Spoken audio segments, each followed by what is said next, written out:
So in this first experience, I was talking with Kevin about the reptilian gods at the time when this was happening. It's those jerks with all the control. And he told me that I should try focusing on the word Sohang before I go to bed if I want to try visiting the top dude, the Supreme Deceptor. I tried it over and over, but on Christmas Eve, it finally worked. I fell asleep and I woke up in this dark room. It was like furnished pretty well though. It had like chairs and a sofa set up.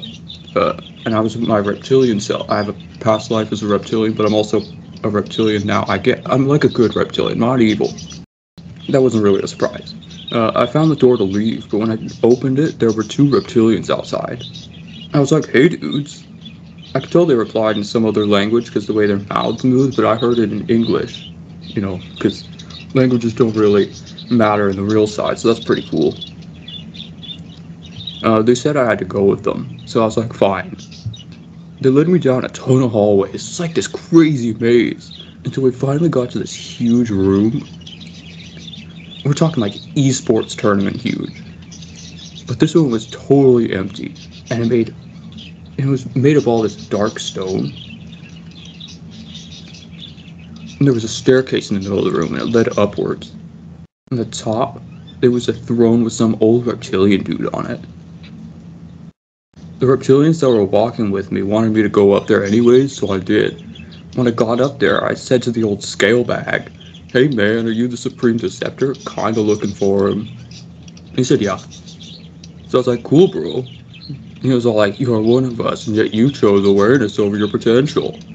And I didn't really know what that meant, so I was just like, cool. Dude bro, I don't want to control people.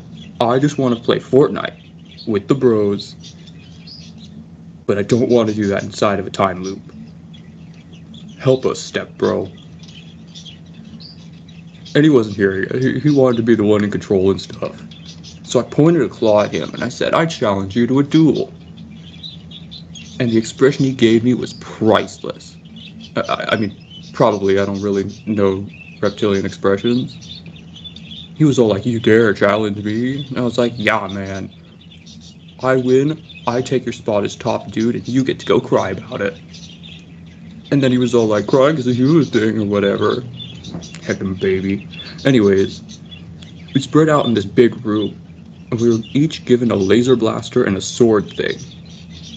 One of the other reptilians counted us down, and we started attacking each other. He narrowly missed me a few times, but I was clearly outmatched. At one point, he even caught me off guard and slashed in my left arm. Really wasn't cool, man. That wasn't great. So I used my secret weapon. I used my imagination and yelled, you never saw this coming. I summoned Pot of Greed to draw 3 additional cards from my deck. He didn't know what the heck that meant, and I honestly, it really only gave me 3 playing cards that I couldn't use for anything. But it gave me the chance to shoot him with the blaster and run up to him real quick and pin him down with the sword. And I was like, looks like I win, Scrub Lord. And he seemed pretty mad, and the reptilians looked pretty surprised, but that's really all I could remember. I'm sure more happened, but I can't remember it.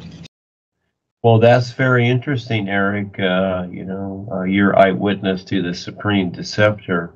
That's very good to write that out and share it with your friends and put it on Facebook or Instagram or whatever you want to do because of the reality of that, etc. So this is where, in this realm, which is the intuitive, the subconscious realm, that as people become more aware, they decide whether to be the black or the white magician.